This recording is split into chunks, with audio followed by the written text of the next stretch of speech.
Hello and Jai Hind student. Welcome back to your own channel Sir Tarun Rupani, exclusive channel for ICSE board students. आपका ही ये channel है क्योंकि dedicated channel है, आपके लिए ही बनाया गया है। इसमें किसी और भी बोर्ड का कोई भी कंटेंट नहीं डालते हैं। हाँ, आप है मेरे rising stars class 9th of ICSE। सिर्फ यही एक ऐसा चैनल है मेरे राइजिंग स्टार्स जिसमें आपको सारे कंटेंट फ्री मिल रहे होते हैं, नोट्स फ्री मिल रहे होते हैं। बट याद रखिएगा, फ्री है और बेहतरीन है, बेस्ट है। हां, मैं इसे बहुत बहुत कॉन्फिडेंस के साथ कह सकता हूं, ये सारे नोट्स, ये सारे लेसन वीडियोस आपको एब्सोल्युटली फ्री मिल रहे होते हैं। बट आपको इसको बेस्ट यूज करना है अपनी नॉलेज के लिए, अपने मार्क्स के लिए। चलिए बिगिन करते हैं। आज का चैप्टर है चोलास। वैसे मैं एक ट्रिक बता दूं आपको किसी भी चैप्टर को पढ़ना हो, एक काम करिए, चैप्टर का नाम लिखिए और आगे जोड़ दीजिए बाय सर तरुण रूपानी। कहां जोड़ेंगे, कहां चेक करेंगे? अरे गूगल है ना, गूगल कर लो और या तो यूट्यूब पे सर्च कर डालो। आई एम डेड श्योर कि आपको मेरे बनाए लेसन वीडियोस मिलने वाले हैं। चैप्टर के नाम के साथ लिखिएगा बाय सर तरुण रूपानी, तो आपकी प्रॉब्लम का एक सॉल्यूशन है सर तरुण रूपानी। चलिए स्टार्ट करते हैं। चैप्टर है चोलास और बहुत ही दिल को छूने वाला चैप्टर है क्योंकि ये आपको गर्व करने पर मजबूर कर देगा। चैप्टर ये यकीन दिला देगा कि हम भारतीयों में भी है दम। जरा ध्यान से पूरा चैप्टर सुनिएगा। तो हम चोलास के बारे में जब सुनते हैं तो हमें उन राजाओं के बारे में पता चलता है जो साउथ के सबसे ताकतवर राजा थे। जब हम साउथ इंडिया की बात करते हैं, हमारे इंडियन पेनिनसुला में साउथ की बात करते हैं, तो वो राजा जो कृष्णा नदी है उसके नीचे के सारे एरियाज को कंट्रोल करते थे, वो द्रविडियंस थे। Dravidians, real Indians. आप कभी ध्यान दिए जो साउथ इंडियंस होते हैं, आई एम वेरी श्योर कि आपने अगर साउथ इंडियंस को देखा होगा तो आप उसे बहुत आसानी से पहचान जाते हैं। मैं जो नॉर्थ इंडियन हूं, हम लोग आर्यंस को बिलोंग करते हैं, जबकि हमारे साउथ इंडियंस जो हैं वो हमारे रियल इंडियंस हैं, सच्चे इंडियंस हैं, जो कि द्रविड्स कहलाते हैं। आप जन गण मन बोलते हैं जब, तो आपने सुना होगा उसमें उत्कल बंग तिरंगा बोलते हैं हम लोग उसमें, और उसमें द्रविड़ वर्ड आता है कि नहीं, वही द्रविड़ शब्द है ये द्रविडियंस। तो हमारे भारतीय, हमारे पूर्वज द्रविडियंस थे। यूजुअली ये ऐसे लोग होते हैं जो थोड़े डार्क कलर्ड होते हैं, थोड़े डार्क कलर्ड होते हैं, पर ये बहुत बोल्ड और स्ट्रांग लोग होते हैं। याद रखिएगा, उन द्रविडियंस की बात है ये। तो साउथ में हमारे हैं द्रविडियंस। इनकी लैंग्वेज और कल्चर एक अपनी यूनिकनेस है इसके अंदर, और इसमें 3 बड़े राज्य हुआ करते थे, चेरास, पांड्यास एंड चोलास, और उन सब में सबसे ताकतवर थे चोलास। जो आपने बाहुबली, वो मूवी देखी है ना, देखिए कि नहीं बाहुबली? अरे वो चोलास पे बनी है। सही सुन रहे हैं आप, चोला राजाओं पे बनी वो कहानी है बाहुबली। समझ गया ना, जिसमें राजा 1 जो है उस पर वो कहानी है, और उसका बेटा राजेंद्र चोला, है ना। बाहुबली 1 फिर बाहुबली 2, तो बाहुबली 2 कौन है? राजेंद्र चोला। वो उसी तरह के राज्य थे जैसा आप मूवी में देख रहे हैं। उतने ही बड़े, उतने ही ताकतवर और शूरवीर राजा थे। जरूर आपने देखी होगी बाहुबली, तो आपको इस चोलास के बारे में सुनकर और कुछ जानकारियां पाकर आश्चर्य होगा। पूरा लेसन वीडियो जरूर देखिएगा। तो चोलास एक सुपर पावरफुल राजा हुआ करते थे। कैसे पता चला ये सब इतनी जानकारियां मैं आपको कहां से बता पा रहा हूं? आइए मैं पहले इन जानकारियों के बारे में बताऊं। तो चोलास के जानकारियां हमें मिली उनके इंस्क्रिप्शंस द्वारा। ये इंस्क्रिप्शन क्या होता है? देखिए, पहले जमाने में राजा क्या करते थे, अपने जो कुछ अचीवमेंट्स होते थे उसको दीवालों पे, मंदिरों पे, कॉपर की प्लेट्स पे क्या करते थे, गोद के लिखवा, यू नो व्हाट अ गोद के लिखवाना, ठोक के नहीं लिखवा देते हैं। तो इससे क्या हो जाएगा, परमानेंट वो क्या हो जाएगा, निशान बना रहेगा। तो मेटल की प्लेट्स में, स्पेशली कॉपर और गोल्ड की प्लेट्स में, और वॉल्स ऑफ द टेंपल्स में, स्टोन पिलर्स में उन्होंने क्या कर दिया, खुद वाक्य लिखवा दिया, and that is called as inscription. देखिए, दुनिया मिट गई है, इतने साल बीत गए, हजारों साल बीत जा रहे हैं, पर वो इंस्क्रिप्शन आज भी बरकरार है। तो राजा राजा वन ने इसकी शुरुआत की थी। राजा राजा वन या राज राजा वन जो है वो चोलास के सबसे पावरफुल राजाओं में से एक थे। तो इन्होंने इंस्क्रिप्शन में अपने अपने अचीवमेंट्स लिखवाए, इन्होंने कॉपर प्लेट ग्रांट्स दिए, स्टोन इंस्क्रिप्शंस करवाए, और इवन मंदिरों में और पिलर्स में, मंदिरों के वॉल्स और पिलर्स में भी इंस्क्रिप्शन करवा दिया, जहां आज भी इनके बारे में हमें सारी जानकारियां मिलती हैं। आज हम कैसे जान पाते हैं कि इन्होंने कौन सा मंदिर बनाया, कौन सा राज्य जीता, ये सब कुछ उस इंस्क्रिप्शन में लिखा हुआ है।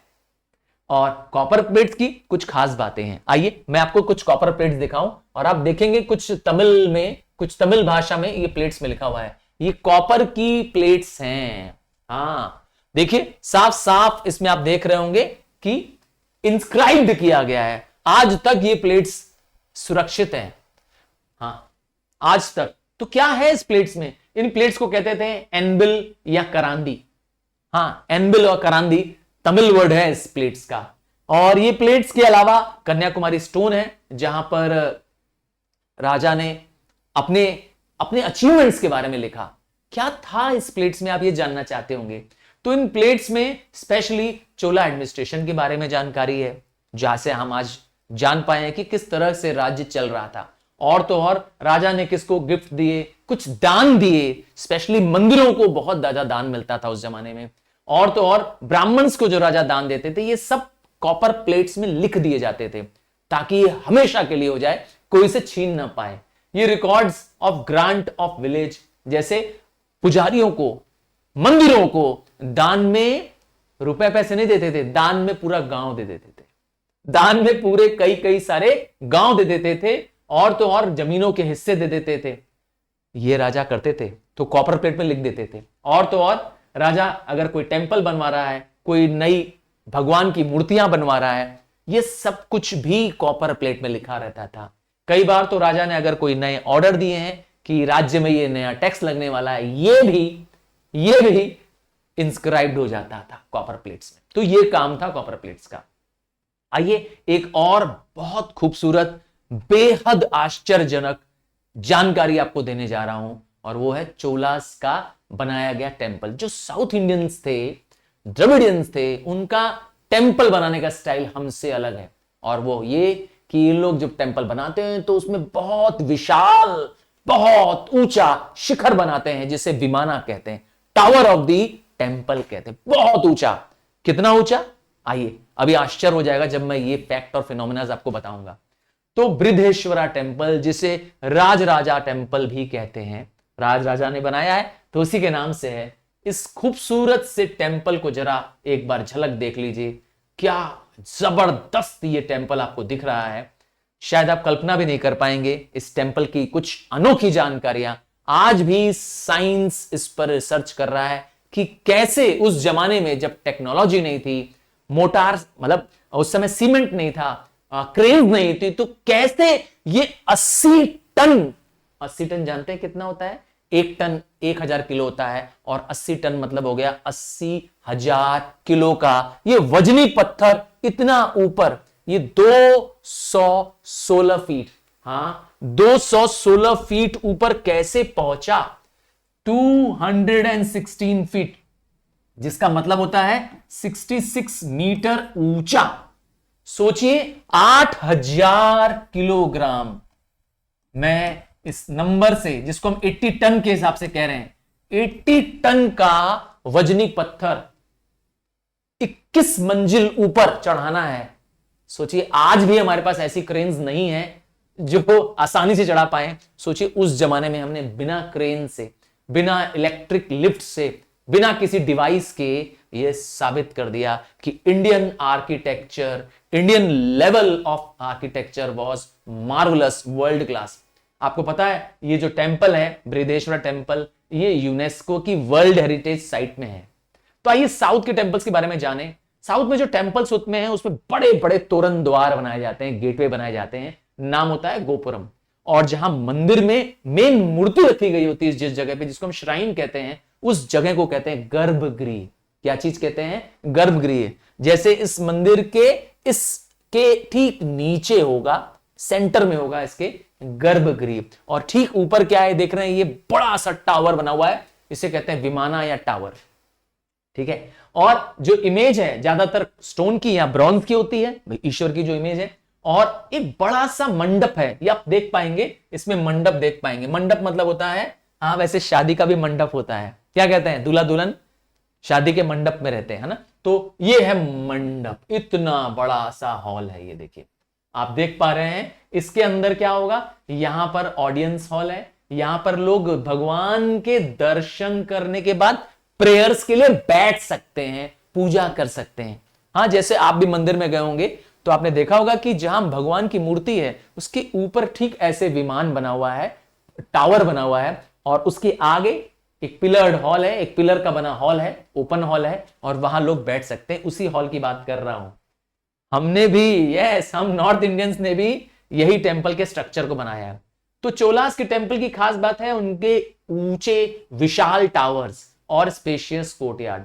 और बृहदेश्वर टेंपल, जिसे हम राजराजेश्वरा टेंपल भी कहते हैं, भगवान शिव के लिए बनाया गया ये टेंपल है। और तंजावर नाम के एक प्लेस में है, साउथ इंडिया में तंजावर नाम की प्लेस है, तमिलनाडु में है, याद रखिए।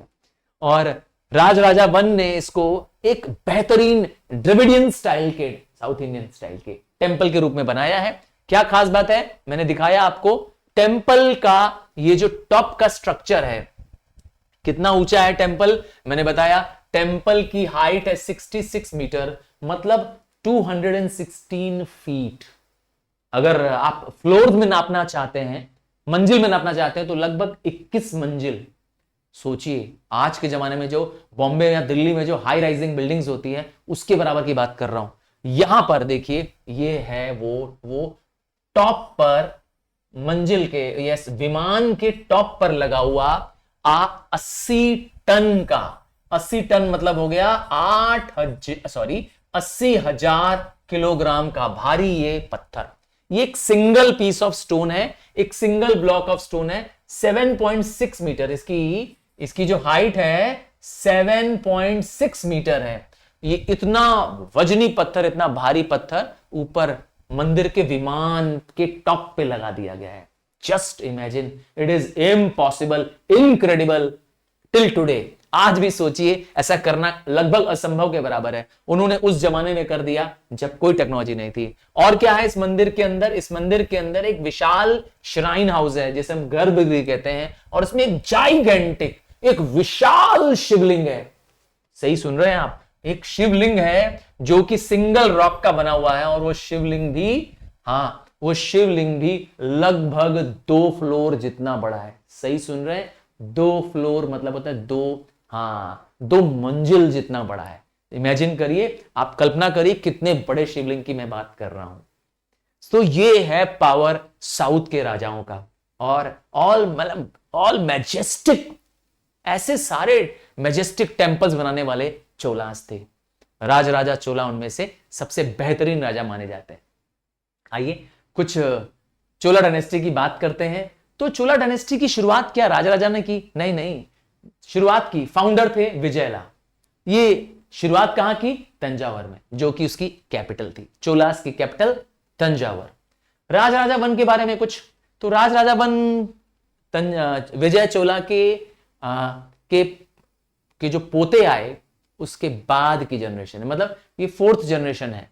और राजा वन जो था वो खुद भी एक बहुत ही ब्रिलियंट जनरल था। इसने आसपास के राजाओं को, पांड्यास को, चेरास को, मैसूर को, केरला को, सिलोन को, मालदीव को, सबको, देखिए ये सबको हरा रखा है। देखिए यहां पे आप कलर देखिए, ये जो कलर दिख रहा होगा इस मैप में, वो चोला का एम्पायर दिख रहा है।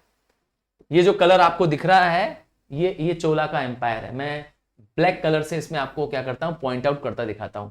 ये सब चोला एम्पायर है, जहां पे डायरेक्ट चोला कंट्रोल है। ये पूरा श्रीलंका देखिए यहां पर है।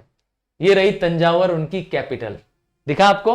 और ये एरियाज जहां पे ये कलर दिख रहा है, ये वाला कलर जिसमें कलिंगा दिख रहा है, जिसको उड़ीसा कहते हैं, है ना, बंगाल दिख रहा है, दूसरा देश है ना, ये दूसरा देश है जिसमें हम देख पा रहे हैं श्रीविजय लिखा है। Srivijaya actually is the old name for Indonesia. ये है श्रीविजय। ये इंडोनेशिया हो गया, ये कंबोडिया हो गया।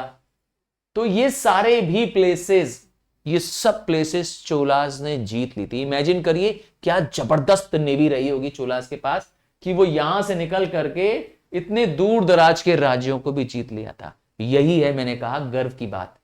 हमारे पास जो इंडियन रूलर्स थे वो सुपर पावरफुल थे उस जमाने में। आइए, उस जमाने में अरब मर्चेंट्स आते थे इंडिया में, बिजनेस करते थे और इंडिया में खूब पैसा, खूब धन दौलत आ रहा था। और तो मैंने बता ही दिया राजराजा वन ने ही बनाया है बृहदेश्वरा टेम्पल। अब इनका बेटा आ रहा है और बेटे का नाम है बाहुबली 2। याद करिए, बाहुबली 1 के बाद बाहुबली 2, राजेंद्र चोला, रियली द बाहुबली 2। इसकी खास बात क्या है, जैसे इसके पिता थे वैसे ये भी था। इसने पूरा ही श्रीलंका कब्जा कर दिया, इंडोनेशिया को कब्जा कर लिया, उड़ीसा को कब्जा कर लिया और इवन गंगा रिवर तक। सोचिए साउथ के राजा नॉर्थ की रिवर गंगा तक क्या कर लिए। सोचिए गंगा आपके मेरे पास से गुजरती है। हाँ, मैं तो बनारस में रहता हूं, छोरा बनारस वाला।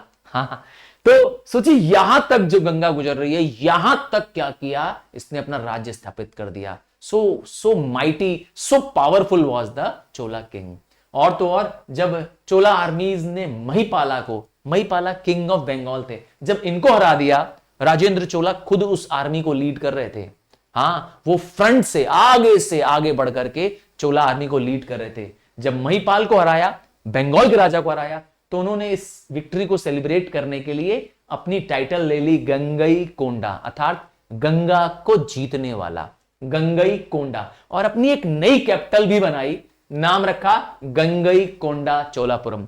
इस प्लेस को उन्होंने बहुत एक्सटेंसिव महल के द्वारा, टेम्पल्स के द्वारा डेकोरेट भी किया। हां, इस प्लेस को खूबसूरत बना दिया राजा राजेंद्र चोला ने। तो ये भी एक बहुत ही बड़े शूरवीर राजा थे राजेंद्र चोला। आइए चोलास के कुछ एडमिनिस्ट्रेशन के बारे में जाने।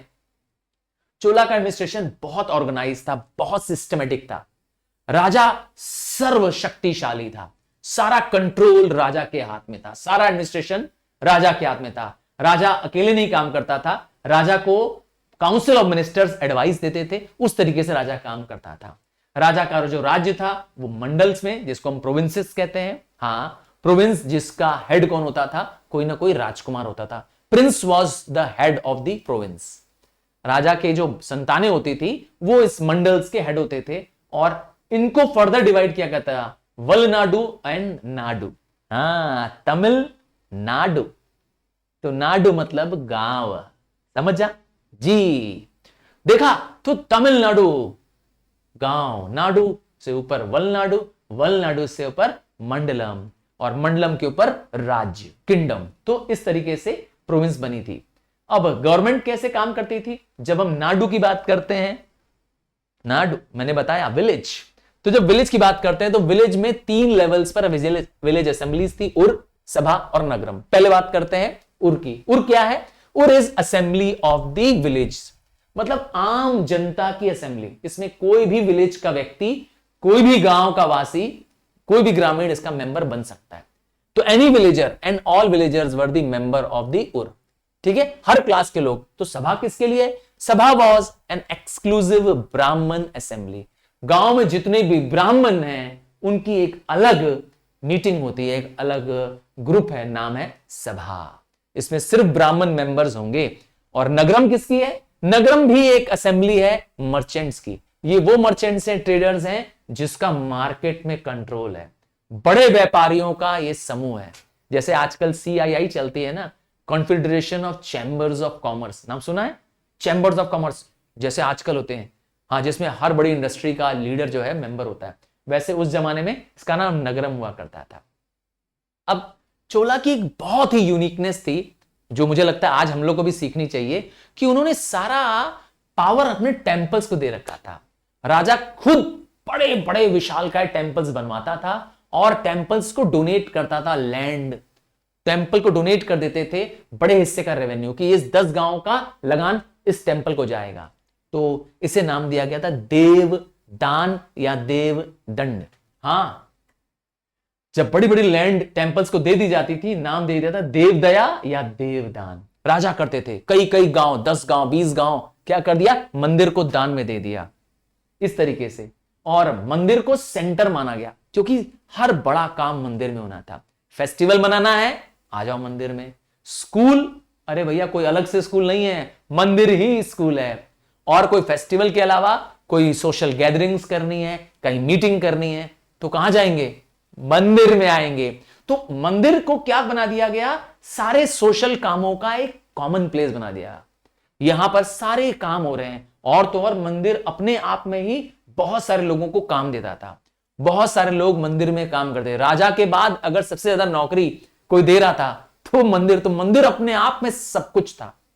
हर एक, मैंने कहा शादी ब्याह करनी है, मुंडन करना है, कुछ भी फंक्शन करना है, आ जाओ मंदिर। क्योंकि मंदिर इतने बड़े और विशालकाय होते थे कि पूरा का पूरा, यस, परिवार आपका, कई फैमिलीज आपकी, कई रिश्तेदार आपके वहां पे आकर के रह सकते थे, खा पी सकते थे, सेलिब्रेट कर सकते थे।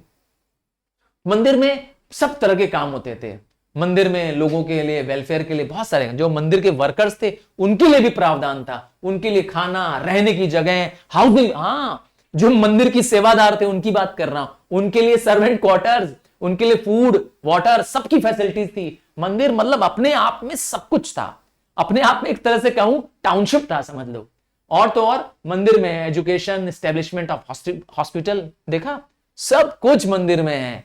और तो और जो मंदिर में एजुकेशन के अलावा वहां पर जो स्कूल्स चलते थे, उसके अलावा कोई और स्कूल नहीं थे। जो मंदिर का ही पुजारी होता था वही बच्चों का टीचर भी होता था। देखा, मंदिर के पुजारी नहीं बच्चों को पढ़ाना था। और किस भाषा में पढ़ाते थे? दो पॉपुलर लैंग्वेज थी उस समय में, संस्कृत और तमिल। तमिल क्योंकि तमिलनाडु में है, देखा, तो तमिल वहां की मेन लैंग्वेज हुआ करती थी। संस्कृत को धीरे धीरे तमिल में मर्ज भी कर दिया गया। बहुत सारे टर्म्स आज भी तमिल में जो है वो संस्कृत शब्द है। अब कमाई कहां से आती है? राजा के पास कमाई कहां से आती है? इतने बड़े बड़े टेंपल्स बना रहे हैं, इतने खर्चे कर रहे हैं, कहां से आ रहा है भाई? तो राजा कई तरह के टैक्स लेता था। जैसे जमीन, इसे लगान कहते हैं ना, जमीन पे लगान लेता था। आपके प्रोडक्शन करने पे, जो खेती से उपज निकलती उस पर लगान लगता था। ट्रेडर्स, जो व्यापारी व्यापार करते थे, उस पर लगान लगता था। और इस पैसे का यूज क्या करते थे? कुछ पैसा राजा अपने पास में रख लेता था, क्योंकि राजा के पास आर्मी है उसको मेंटेन करने के लिए, और बाकी पैसा पब्लिक वेलफेयर में लगा देता था। राजा पब्लिक वेलफेयर में खूब पैसे स्पेंड करता था। अब चोलास अपने आर्ट्स के लिए जाने जाते हैं, अपने temples, road, canal, cities, palaces के लिए जाने जाते हैं, और Dravidian art style of architecture के लिए जाने जाते हैं, जिसमें आपने बृहदेश्वरा टेंपल के बारे में जाना। चोलास का stone making, metal image making, ये बहुत खूबसूरत था। उनमें से एक सबसे खूबसूरत नमूना आपके सामने स्क्रीन पे आ रहा है। इसको कहते हैं ब्रॉन्ज इमेज ऑफ नटराज। भगवान शिव का नृत्य करते हुए, भगवान शिव के नृत्य की मुद्रा है। You can see the pose of the Lord Shiva in dancing. इसे नाम दिया गया है नटराज। हां, आपने सही सुना होगा कई बार कि जो लोग अच्छे डांसर्स होते हैं उनको नटराज के रूप में मिलती है। तो Nataraja is an excellent work of art. इसमें भगवान शिव को है, ये एक कल्चरल एपिटोम है, मतलब कल्चरल साबित करता है कि इससे ऊंचा चरम सीमा पे कभी नहीं गया हमारा इंडियन कल्चर। तो all greatness and all thanks to the Cholas, जिन्होंने हम भारतवासियों को गर्व करा दिया, ये महसूस करा दिया कि हमारे भारतवासी किसी जमाने से सुपर पावर थे, बाहुबली थे। तो this brings to the end of the chapter the Cholas. हां, आपके लिए ये डेडिकेटेड चैप्टर था, और आपका प्यार और आपका विश्वास अगर नहीं मिलेगा तो और कंटेंट बनाने में इतना मजा नहीं आएगा। और मेरे राइजिंग स्टार्स तो एकदम मेरे साथ जुड़े हुए हैं, मेरे दिल से जुड़े हुए हैं, और आपके कमेंट्स और प्यार भरे कमेंट्स के साथ ही मैं और लेसन्स बनाता रहूंगा। पर आपका कमेंट मुझे मिलता रहे, आपके लाइक्स मिलते रहे, और आपके ही विश्वास से ये चैनल आगे बढ़ रहा है। चलिए मिलते हैं अगले लेसन वीडियो में। आपके प्यार भरे कमेंट्स का वेट करूंगा, और क्या चाहते हैं मुझे जरूर बताइए। Bye, take care, God bless you.